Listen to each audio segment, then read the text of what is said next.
So guys, katapos lang natin kumain. So papakita ko na sa inyo yung view. Wait lang guys.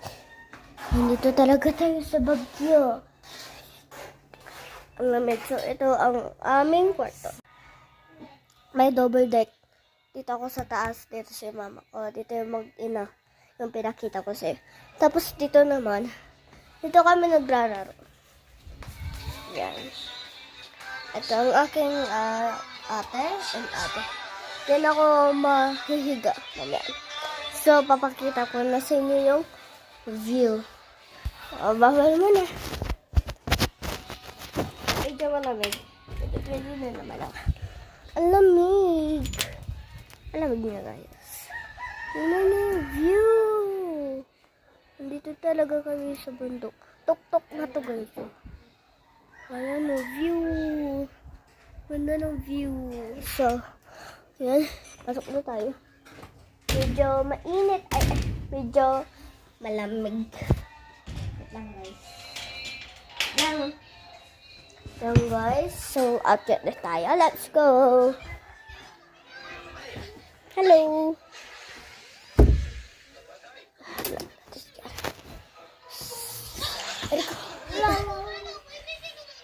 So, hintayin ko. Hintayin niya ako.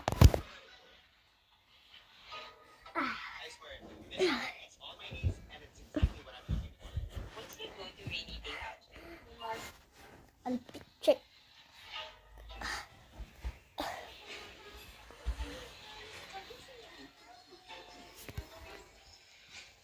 Aking restroom. Nandito talaga kami sa backyard. Lamig. Hindi kami pa magamit ng tripod kasi para tipid tayo. Kaya, kiba? Kasi malamig talaga. Nilalamigan na ako. Pati tubig nila. Pati water nila. Yan. Hindi tayo nandito sa Pilipinas. Nandito tayo sa Baguio. Hindi to Pilipinas. Ay, hindi to Pilipinas. Baguio ito. Yan. Pilipinas naman ito. Pero Baguio to. Kaya kami jacket. Yan. Pero mga tao dito nakamedyas kasi mainit. Malamig. Ganon. Bye-bye.